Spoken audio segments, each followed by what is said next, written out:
할렐루야. 오늘도 말씀을 하러 시작합니다. 슬기로운 아침 시간 사사기시 9장 말씀입니다. 근래에 날이 많이 좀 추워졌습니다.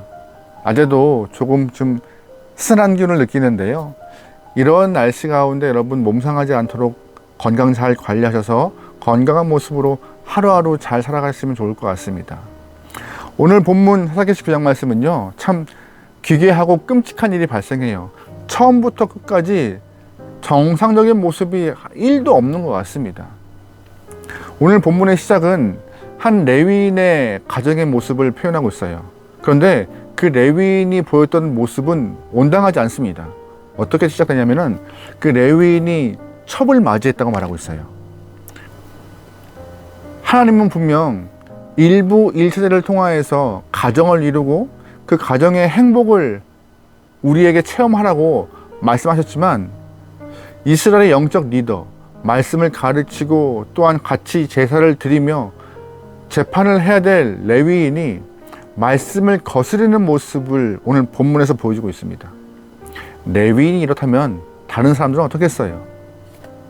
그런데 더 우스운 일은요, 그 레위인이 맞이한 첩이 외간 남자와 행음을 벌입니다. 결국 그래서 레위인과 같이 살지 않고 자신의 집으로 쫓겨난 것 같아요. 레위인은 자신의 첩을 데리러 처가에 가서 첩을 데리러 오는 과정의 이야기를 오늘 본문을 하고 있는데, 그 과정 또한 참 우스워요. 분명히 레위인과 레위인 첩이 만나요. 그런데 레위인의 첩은 레위인에게 잘못했다, 용서해달라는 말이 없습니다. 반응이 없어요. 무슨 뜻이에요? 죄를 졌음에도 별로 꺼리낌이 없는 거예요. 죄를 졌음에도 미안함도 없고, 죄를 졌음에도 회개가 없는 것이에요. 그 당시 일반적인 사람들의 모습이 아마 이러지 않았을까 생각합니다. 하나님의 뜻과는 거리가 먼 삶, 그래서 하나님 가슴에 못을 박는 삶이 사사기 후반부의 모습이 아닌가. 레위인은 레위인의 첩을 데리고 집으로 돌아오는 과정 가운데 그래도 이방인의 땅에 들어가지고 싶지 않아서 자기 동족 베냐민 땅 쪽으로 오게 되었고, 거기서 한 노인을 만나 노인의 집에 하루를 유숙하게 됩니다. 그런데 그날 밤에 기브와 성읍의 불량배들이 노인의 집에 와서 레위인을 내어달라고 요청해요. 왜요? 그 레위인 남자와 동성애를 하겠다는 것이죠. 참 소돔과 고모라 때 있던 일이 다시금 발생하고 있는 것입니다. 노인은 그럴 수 없다라고 거절하지만 점점점 불량배들의 요청과 그 폭력스러움이 강해지자 레위인은 어쩔 수 없이 자신의 처를 내어주는 모습이 보여요. 이 부분도 참 이해가 안 돼요. 하지만 결국 어쨌든 그 불량배들이 그 레위인의 첩을 밤새 욕보인 이후 날이 밝아왔는데, 아침에 그 레위인의 첩이 시신으로 발견되고 있습니다. 끔찍한 상황이죠.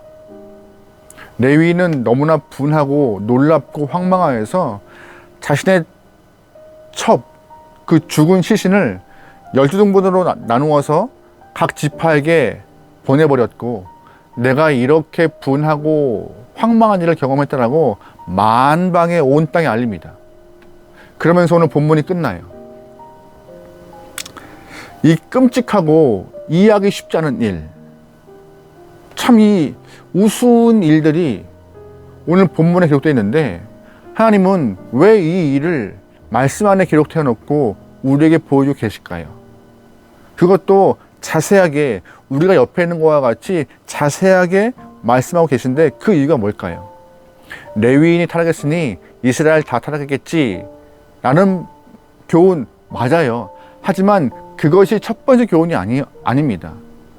오늘 본문에서 말하고 있는 첫 번째 교훈은 무엇이냐? 바로 1절 말씀에 그 교훈이 있어요. 1절 볼게요. 이스라엘의 왕이 없을 그때 에브라임 산지 구석에 거류하는 어떤 레위 사람이 유다 베들레헴에서 첩을 맞이하였더니. 아멘. 1절 말씀 보면은요, 이스라엘의 왕이 없을 그때라고 말을 하고 있습니다. 이 표현은 사사기에서 자주 등장하는 표현입니다. 왕이 없을 때라는 표현이요. 다시 말해서 왕이 없자 이스라엘 사람들은 각자의 소견대로 행동하였다. 다시 말해서 내가 생각하는 것을 옳다고 생각했고 그 옳음을 시하기 위하여서 마음대로 행동했다라고, 하고 싶은 대로 다 했다라고, 내가 하고 싶은 대로 하기 위하여서 걸림돌을 다 제거하였고 내가 하고 싶은 일을 다 했다라고 말하고 있는 것입니다. 오늘 본문의 그 상황들은요, 하나님의 다스림과 은혜, 자비가 사라진 그때를 말하고 있습니다. 강자가 약자를 마음대로 짓밟고 약자들은 짓눌리고 유린당하고, 사사기 초반에는 외부에서 이스라엘을 괴롭히고 눌리고 했지만 오늘 본문 보면은 후반부에 갈수록 내부 안에서 발생하는 그 놀라운 그 범죄의 모습들이, 죄악된 모습들이, 타락의 모습들이 계속 드러나고 있어요. 이곳은 하나님의 은혜와 자비가 없다라고 그냥 보여지는 것 같아요. 왜 이런 모습이 발생했을까요? 왜요? 하나님은 마음대로 살아봐라 라고 놓아두신 거예요. 로마서 보면 이런 표현이 있습니다. 로마서 1장 28절인데요. 또한 그들의 마음에 하나님 두기를 싫어하매 하나님께서 그들을 그 상실한 마음대로 내버려 두사 합당하지 못한 일을 하게 하셨으니 아멘. 하나님을 마음에 두기 싫어하는 사람들을 향하여서 하나님은 그래 네 마음대로 살아봐 라고 하신 거예요.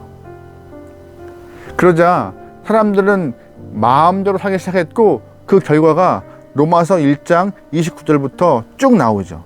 곧 모든 불의, 추악, 탐욕, 악의가 가득한 자요, 시기, 살인, 분쟁, 사기, 악독이 가득한 자요, 수군거리는 자요, 비방하는 자요, 하나님께서 미워하시는 자요, 능욕하는 자요, 교만한 자요, 자랑하는 자요, 악을 도모하는 자요, 부모를 거역하는 자요, 우매한 자요, 배약한 자요, 무정한 자요, 무자비한 자라. 아멘. 하나님을 마음에 두기 싫어서 마음대로 살아갔던 사람들의 끔찍한 모습이 불의와 추악과 탐욕과 악의와 시기와 살인과 분쟁과 악독이라고 말하고 있습니다.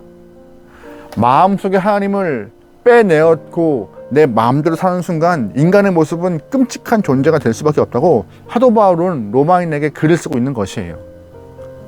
근데 이 모습이 오늘 본문 사사기 19장 말씀에 그대로 드러납니다. 이스라엘 사람들이 그 마음에 왕이신 하나님을 제거해버리자 개인이나 집단이나 가족이나 얼만큼 끔찍하게 변하는지를 잘 보여주고 있어요. 오늘 본문은 상식적으로도 이해할 수 없고 또한 기괴하고 끔찍하지만 이 모든 일은 딱 하나예요. 왕이 없으므로. 왕이 없으므로. 여러분 삶에, 여러분의 인생 가운데 왕은 존재하십니까? 누가 여러분 삶의 왕이십니까? 세상의 가치관과 혹시 내가 왕이지 않으십니까? 하나님은 우리에게 말씀하세요. 하나님이 다스리고 은혜와 자비를 허락해야 불의와 추악과 탐욕과 악의와 시기와 살인과 분쟁과 악독에서 벗어날 수 있다라고. 그러기에 우리의 삶에서 그 어떤 것보다 하나님이 우리의 왕이 되어 주셔서 우리를 다스리길 소망합니다. 오늘 하루 우리가 살아갈 때에 우리 마음 가운데 선한 마음이 찾아온다면, 아, 하나님이 내게 오늘 은혜를 주셨구나. 내가 원래 이러한 존재가 아닌데 은혜 허락하심으로 나에게 선한 마음 주셨구나라고 감사함을 갖고 살기 소망합니다. 반대로 나에게 오늘 나쁜 마음이 찾아온다면은 내가 예수 믿는다고 하지만 어쩔 수 없는 악한 영혼이구나. 하나님의 은혜가 필요한 영혼이구나라고 깨닫고 주 앞에 은혜를 간구할 수 있는 여러분의 하루가 되길 소망합니다. 우리는 주 없이 살 수 없는 영혼들입니다. 주님과 함께 있어야 인간다운 모습이 발생하는 것이에요. 주님과 함께 있어야 아름다운 열매가 가능한 것입니다. 악한 모습, 추악한 모습, 더러운 모습 다 제해버리고 주님과 함께 오늘 하루가 아름다움으로 결론 맺는 아주 귀한 여러분의 하루 되기를 주의로 축원합니다. 오늘도 말씀으로 승리합시다. 기도하시겠습니다. 하나님 인생 가운데 주님을 왕으로 모시는 영혼 되게 허락하소서. 하고 싶은 일 때문에, 내 마음 때문에, 세상이 요구하는 그런 가치관 때문에 주님을 버려버리는 어리석은 행동하지 않게 허락하시고, 생이 다하는 그 순간까지 주님을 내 왕으로 모시며 주님의 다스림 안에서 은혜를 경험할 수 있는 귀한 영혼 되게 허락하소서. 오늘 하루도 말씀으로 승리하여서 주님께 칭찬받게 나오니 우리의 삶 가운데 역사하시고, 눈과 귀와 입과 손과 발이 주님의 뜻을 드러낼 수 있도록 우리를 주의 도구로 삼아 주옵소서. 모든 걸 맡기오며 예수님의 이름으로 기도합니다. 아멘.